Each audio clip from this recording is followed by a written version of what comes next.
9 children in the U.S. now have monkeypox. Carvana seems to have some legal trouble, and a judge permanently blocks Biden's oil and gas leasing program in 13 states. I'm your host, Zach, and this is Zach's Fact Shack.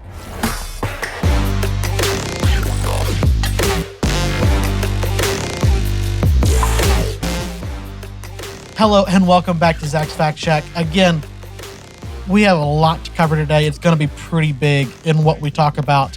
I'm not necessarily looking forward to it, but I do want to get this information out there, and I want you to start thinking about it. So if I want this information out, I'm going to need your guys' help to get it out. So don't forget to like, subscribe, and share this podcast wherever you're watching or listening. That's on YouTube, Spotify, Amazon, Stitcher, wherever you want to go. The best place to find all those links to share them with your friends is going to be zaxfactshack.com. That's where you can reach out to me. Let me know what you're thinking. Maybe you have some news ideas. Maybe you have some stories. Let me know. So let's go ahead and get started because, guys, there's a lot to cover here. First off, we're going to get going straight out of the gate with an NBC News headline that simply says, "Sex between men, not skin contact, is fueling monkeypox," according to new research. The claim that skin-to-skin contact during sex between men, not intercourse itself, drives most monkeypox transmissions is likely backwards, a growing group of experts say. So what does this mean?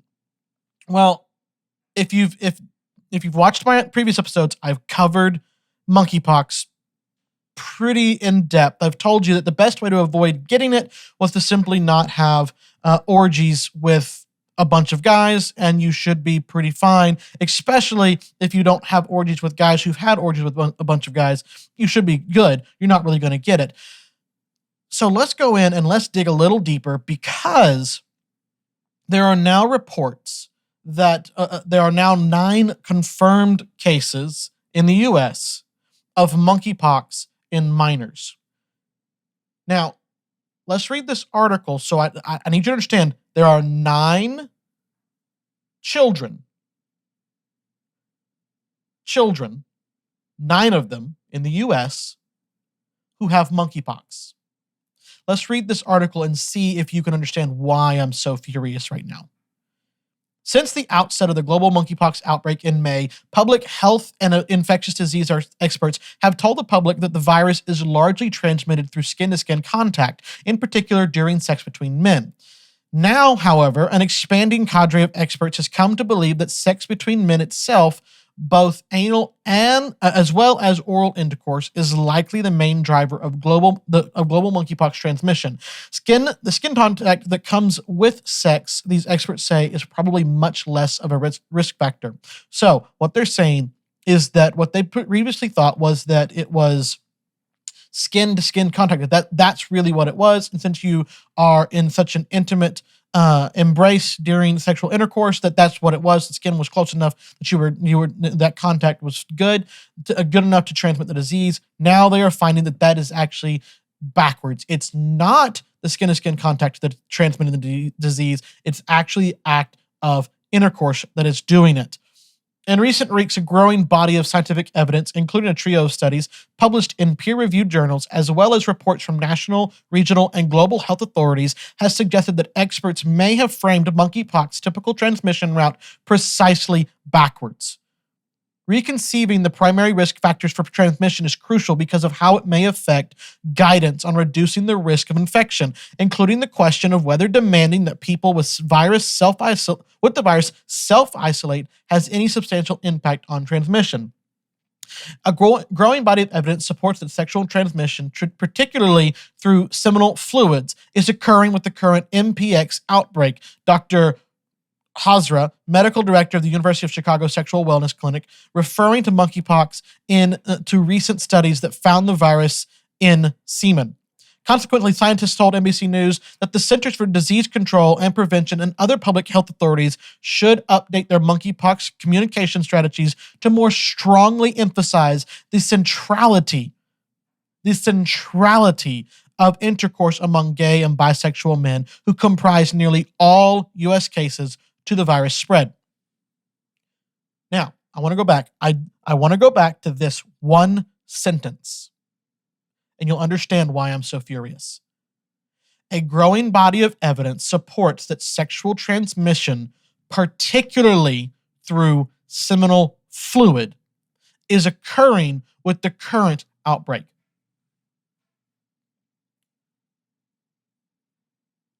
I'm going to read that again. I want you to understand exactly what I'm saying.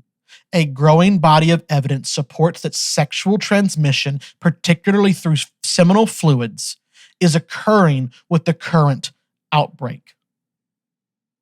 There are 9 children who have contracted monkeypox.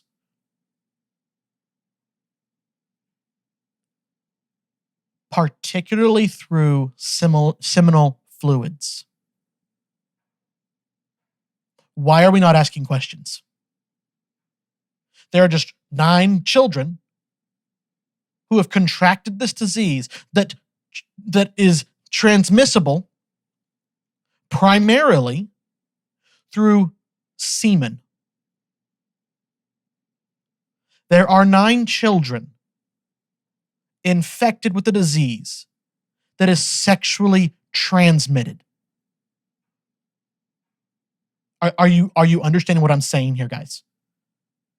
There are 9 children in the United States of America who we know have a disease that is sexually transmitted, and no one is asking any questions.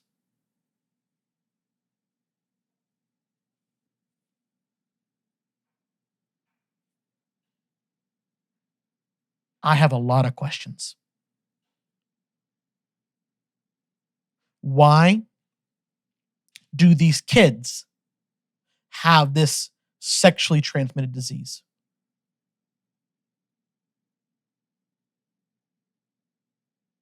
I mean, are you understanding what I am saying here? There are 9 children, 9 children who have a sexually transmitted disease, and we're asking no questions.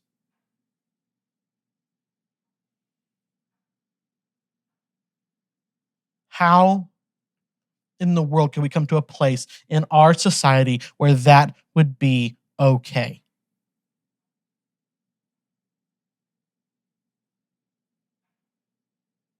No. Let's say maybe we're wrong. Maybe we're wrong. Maybe it's not sexually transmitted. Maybe it is skin-to-skin contact.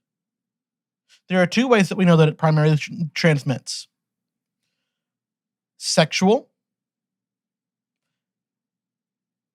and getting the secretions of the pustules created by the disease into a wound on your body.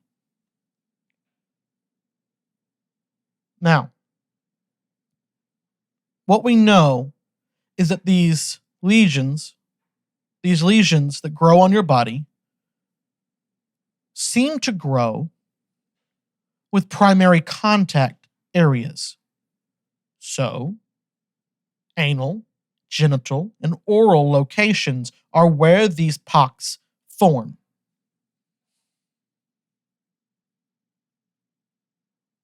There are 2 out of those 3 places that no child should ever encounter. And again, we know that it seems like all the information is pointing to now that the most likely time for infection is once the pox have developed on your skin. That seems to be the method of transmission outside of seminal fluid. You see, what they're saying is that the disease, the virus, is being carried in the semen, in the seminal fluid. But the only other way to catch it is to come in contact with the pustules and then get them into a wound on your body. Why is no one asking questions of this? Why are there 9 kids that have a disease that can only be received through seminal fluid or through touching the pustules that form near the areas of infection, such as genitals, anal, and oral locations? We have no information on that.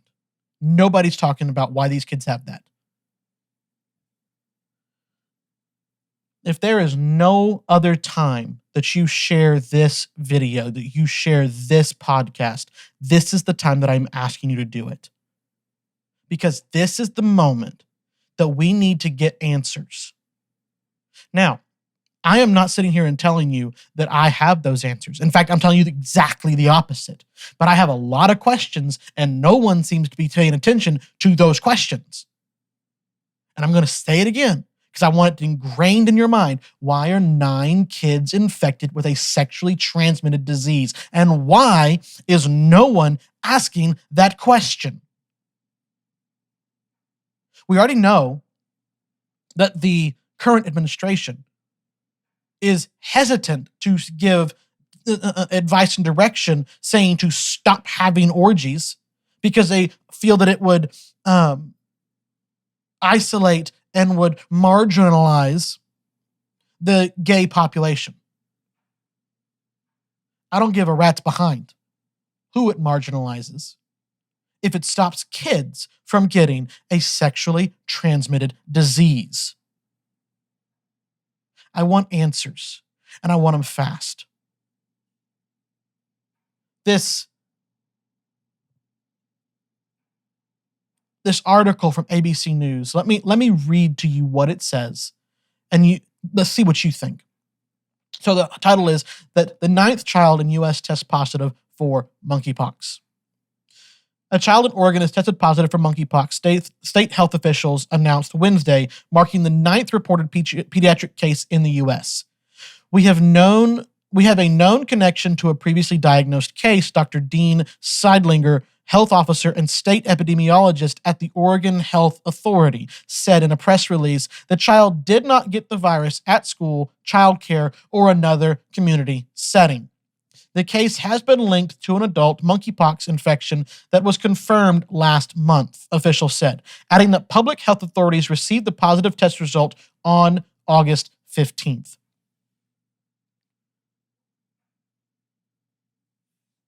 Guys,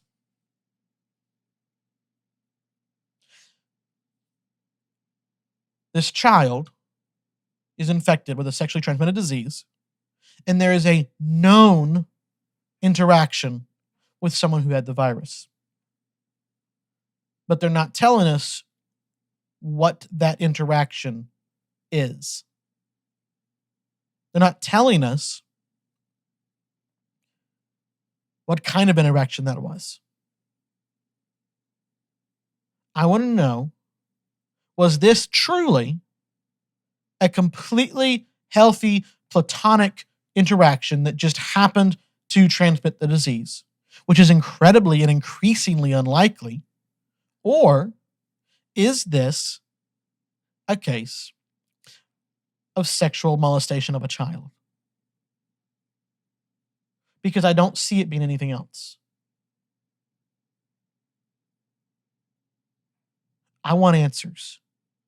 Now, if that's not enough to make you ask questions, I want to talk to you about the first dog who's gotten monkeypox from his owners. So this is from CNN.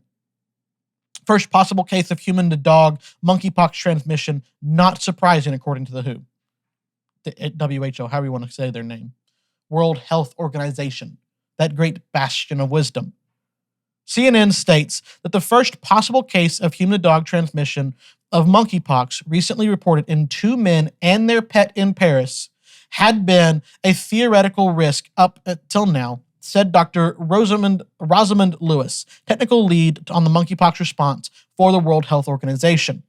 The men, who lived together and are in a non-exclusive relationship were diagnosed with monkeypox at a hospital in Paris in early June. 12 days after their symptoms started, their 4-year-old Italian greyhound also started showing symptoms, according to a report published last week in the journal The Lancet. The dog developed lesions and tested positive for the same type of monkeypox as one of the owners.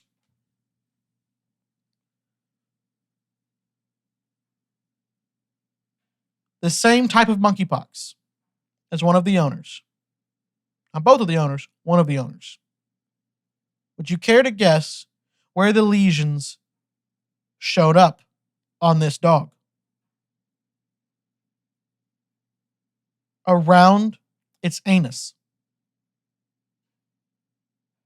What were they doing to this poor dog? And people are going to say, well, you are discriminating, you are marginalizing the gay community. No, I'm not. I'm marginalizing these two people who it appears raped their dog. At least one of them. Now, their statement is that according to the report, the men said that they let their dogs sleep in bed with them and that they had been careful to keep their pet away from other animals or humans from the start of their own symptoms, before the dog's symptoms started. The authors suggested that this study should prompt a discussion on whether pets need to be isolated from their owners if they have monkeypox, and they called for further research. How about, and this is just a suggestion, how about we don't shtup dogs? How about we don't do that? How about we don't rape dogs? We don't rape anybody. How about we not go on sexual orgies? How about we do that? I feel like that is probably going to fix a lot of this. Yep, I think that's going to fix a lot of this right here.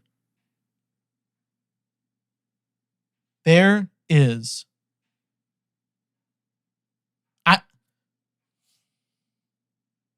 This poor dog. Why is PETA not screaming about this?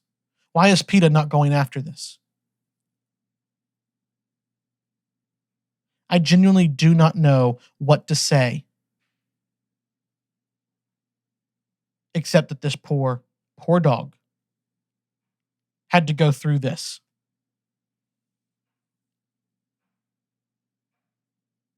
There are a lot of questions, and I want them answered, and I want them answered quickly. Now, before you think that today's entire episode is going to be depressing, I hope not. I hope that that's not the case, because our next story actually is quite interesting, and it has to do with Carvana. So I have recently been looking at selling my current car just because it's too small and rather expensive to operate, especially with the gas prices as they are.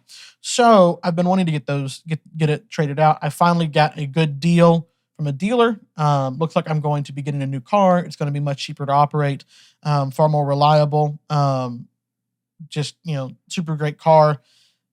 And one of the things that I had noticed is I was looking at used cars for the longest time before I realized that it's actually cheaper at the moment to buy new than it is to buy used. Because what it seems like is happening is that dealers are ordering cars in, selling them to their sales associates, their workers, whatever, their employees, who then drive it around for a month or two, put a couple thousand miles on it, and then sell it back to the dealership, who then marks it up 30 or 40% as a used car.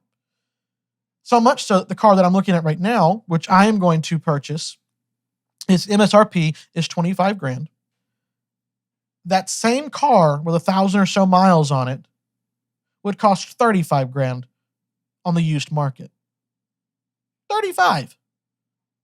I don't understand how that's really a thing, but no, that's not where I'm going right now. I stumbled upon that little note of research when I was looking at cars, particularly on places such as CarMax and Carvana. It's a lot easier to search online than it is to go running around and going to dealerships and trying to find a car, right? Um, and that's what I was doing. But what I've run into, I was informed of it today. A friend of mine actually gave me the story to talk to you guys about, is that Carvana is facing legal issues, including a class action lawsuit. So what they're looking at right now is, according to a news report held on Yahoo.com, it says the online used car retailer Carvana is facing multiple legal battles, including a class action lawsuit. Multiple drivers have complained recently about a range of issues involving a car dealer. Mark Crowell said he traded in his vehicle and bought a Chevy Silverado on Carvana. He showed the paperwork, and it said he doesn't owe any money, but Crowell said Carvana kept calling him saying he still owed more than $5,900. It's really hurtful because I've worked really hard to get my credit where it is, Crowell said. I'm not sure what else to do. Crowell said that Carvana gave him a runaround, but I don't have six more thousand to throw out. I don't, he said. North Carolina Attorney General Josh Stein told this news reporter that he's received more than 60 complaints about Carvana that involved all sorts of issues, but mainly it has to do with paperwork. They're failing to give DMV the title paperwork. They're failing to give inspection reports and the proper paperwork to the buyer and to the lenders who need it in order to do the financing, he added. Stein said Carvana's Charlotte location is under probation until November. It is allowed to operate, but he said he's keeping a close eye on it. We're working to hold Carvana accountable, Stein said. Wake County DMV would not let Carvana sell cars for 6 months because of tag, title, and other issues. That suspension ended in January. Customers in another state are suing Carvana, claiming the company did not register their cars in a timely manner, so they were stuck paying for vehicles, which would open it to other drivers. Sorry, they said, but let me try that whole paragraph again. Customers in another state are suing Carvana, claiming the company did not register their cars in a timely manner, so they were stuck paying for vehicles they could not legally drive. They said it should be a class action lawsuit, which would open it to other drivers, including ones in the Carolinas. Since the case is so new, the judge won't decide on that for a while. The reporter did contact Carvana to try to help Crowell. He asked the company about all these legal issues, but the company did not respond in time for this report. So it looks like Carvana is in trouble simply because they can't do paperwork. So apparently this is not the place you want to go. You do not want to be going to Carvana to go shopping for a car. Now, maybe they get this fixed soon and there's no worry. Maybe these people get their cars properly licensed and registered and get insured, all that stuff. Maybe that happens soon. But right now, it looks like Carvana is in a world of hurt that doesn't really seem to have an end at the moment. And it's all because they're not filing paperwork. I don't know. I mean, it seems like a pretty simple case, guys. Do your job. I don't know what's in the organization that is hurting them so badly that they're unable to do their job, but it would seem to me like that seems to be the problem. Somebody's not doing their job. Find that person, either train them better or release them. Either way, something's got to change, and it's got to change pretty quick, if you ask me. Now, the final story I'm going to talk about today, and this looks like it's going to be a shorter episode for you guys. So, sometimes I'm nice, right? Sometimes I give you those short episodes. But it's possibly really, really good news. We'll have to wait and see if it holds up or not. And it's simply that a judge has permanently blocked the Biden oil and gas leasing pause in 13 states. Let me read this article to you from the Epic Times.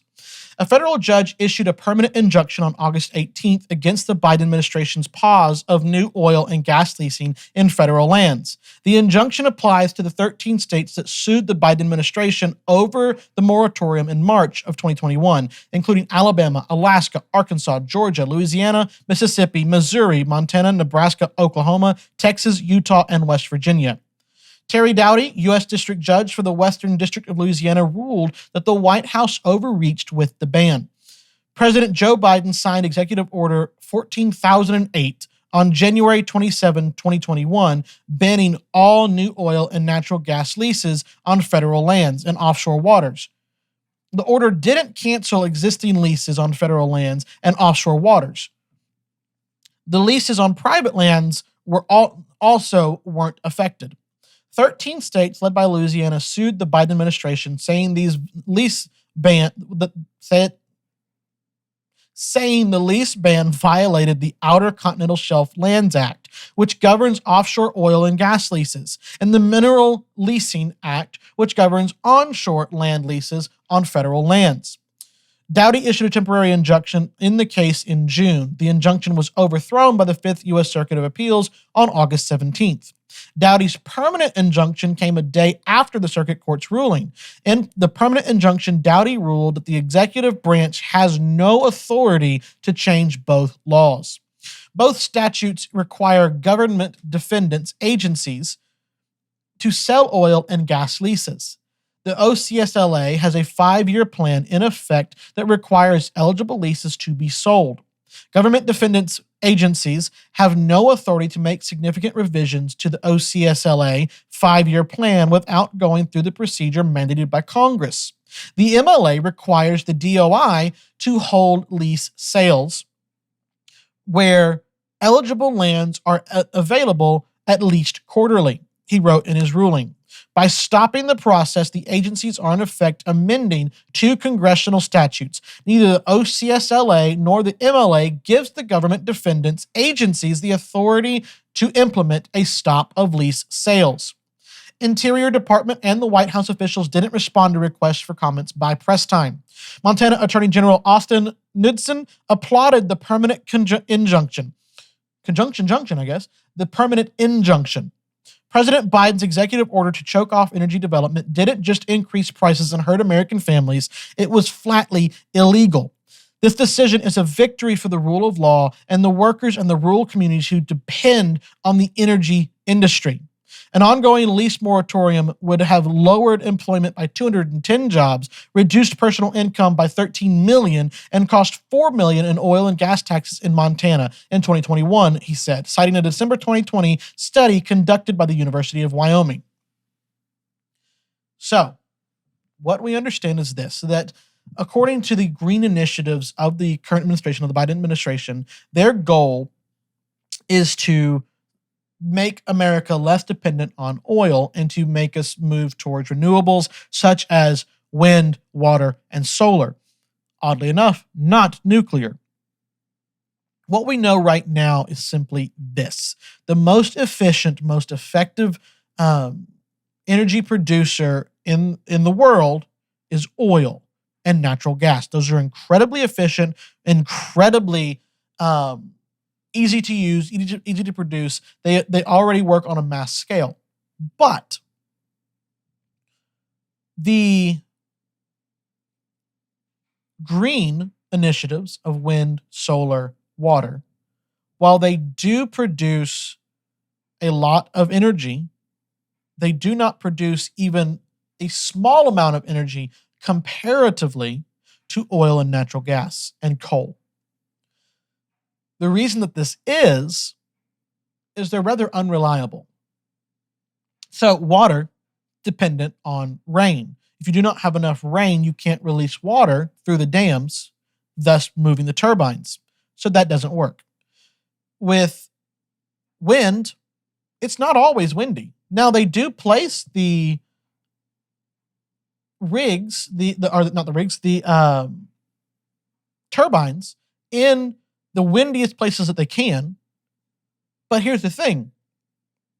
Those wind turbines are made of fiberglass, and at the speeds that they are running with this wind, they are eaten by debris in the wind, such as insects, dust, even rain.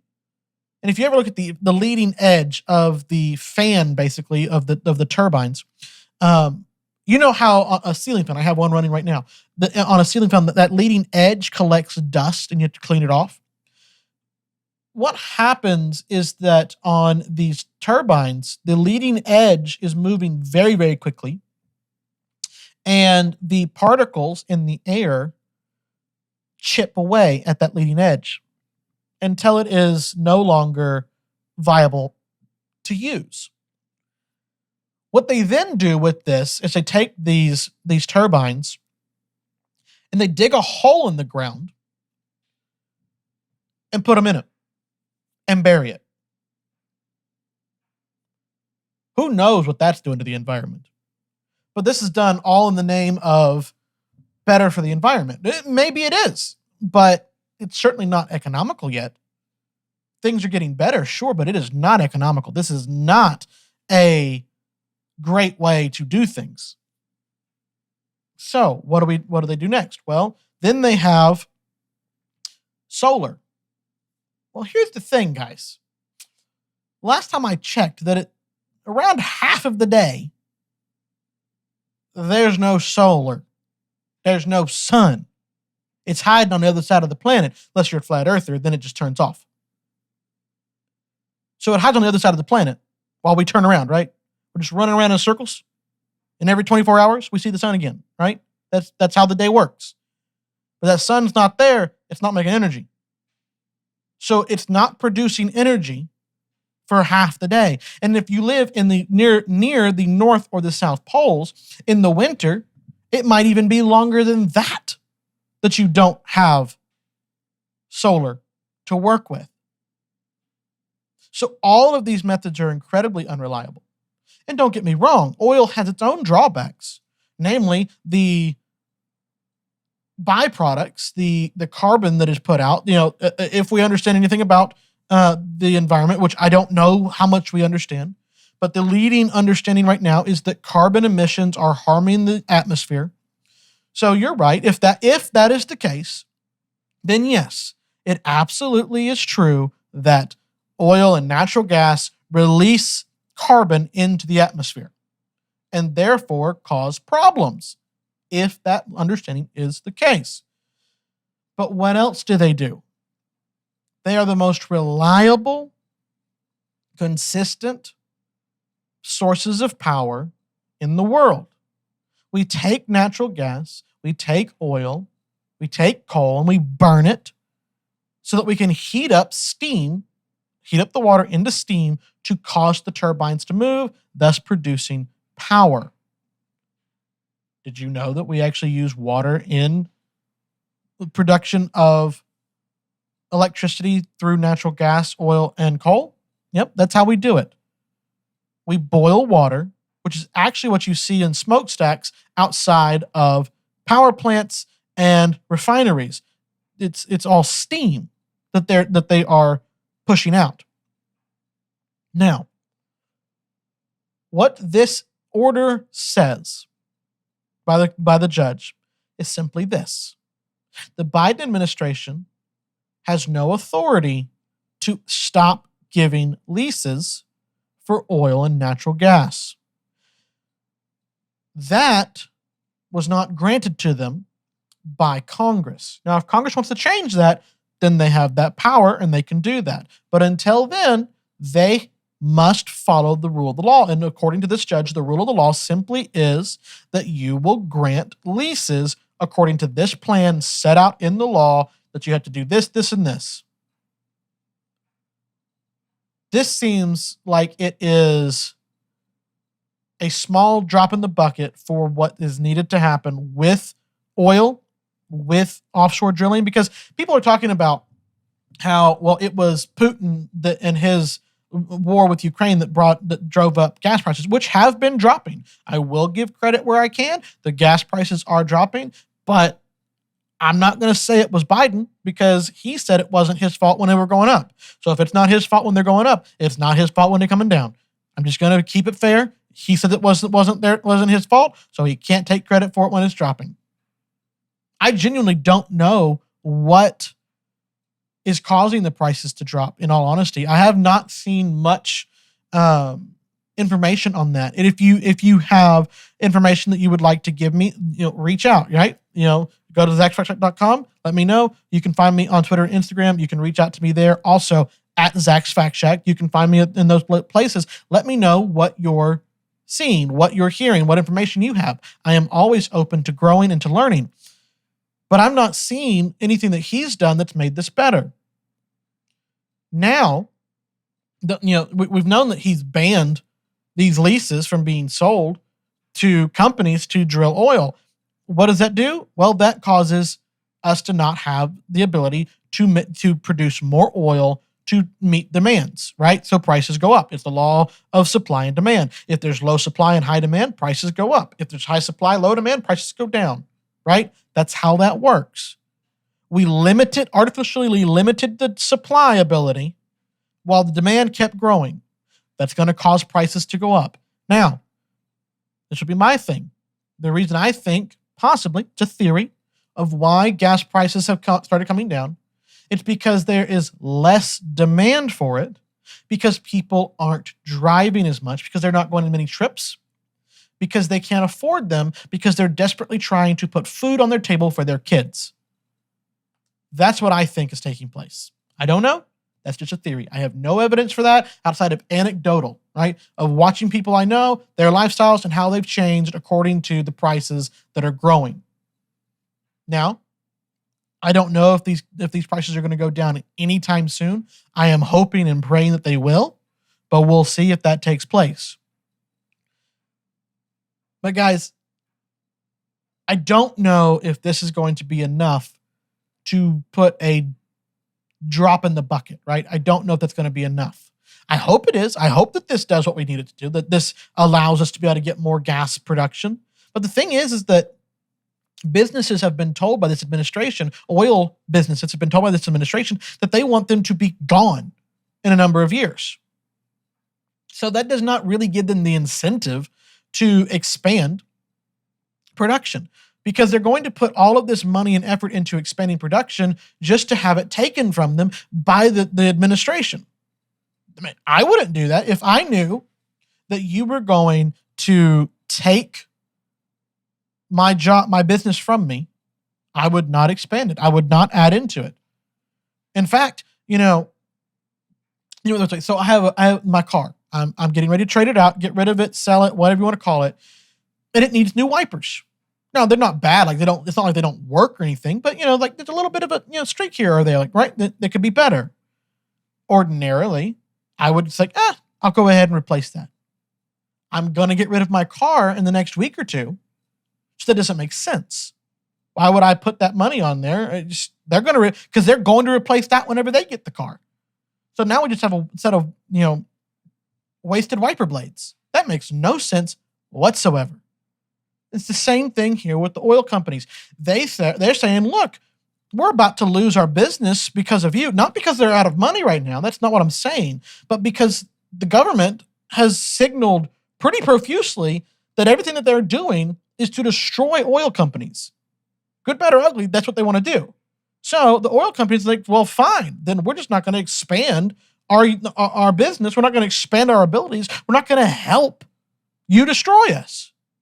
Which makes total sense. I absolutely understand that thought process. It makes total sense to me.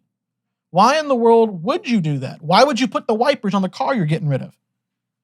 Now, it's another story, and I will say this. It would be another story if the wiper blades were just like they're scratching the window off, right? I would replace those. One, because I need them, right? It's raining right now outside where I'm recording. I need those. I need to be able to see. But that doesn't mean that I'm going to do this now because, like I said, they're still working. They're just not perfect, right? They're still producing oil. They're still producing gasoline, just not as much as the Biden administration is begging them to do, as much as the economy needs them to do. because there's no reward in this risk. None. As long as this administration is here telling them that, hey, we're going to get rid of you as soon as we can, they're not going to expand. It's just not going to happen. And every single action by this administration is saying that they're going to get rid of the oil companies. So what do you want from them? This is like saying, this is like if you abuse your wife and then expect her to be happy. No, that's not how that works. You don't get just beat people up and then say, why are you upset? Well, because you just beat me up, stupid. Why do you think I'm upset? It's ridiculous. And, hopefully this helps. Hopefully this does put a dent in the deficit of oil that we have right now. I don't know, but maybe it does. But I think that's the way we're going to end today's episode. And guys, I really have enjoyed this episode to a degree. I know I got a little bit passionate at the top. Again, it's 9 kids who have contracted a sexually transmitted disease. So I think there's pretty big questions that should be asked. And again, if you share no other video, if you share no other podcast, make this one the one you share, because I want those questions answered. Maybe somebody will get them to me. Maybe it'll make enough fuss that people will actually start asking those questions. Let them know that we want these answers and we want those kids protected if the answers come out to be what we suspect it to be. Now, that is the end of the episode. Guys, I thank you so much for watching, continually coming back and letting me know just what you think of this podcast. It means so much to me. You remember, go to ZachsFactCheck.com, let everybody know about this podcast, let them see how much you love it. But until next time, I'm your host, Zach, and this is Zach's Fact Check.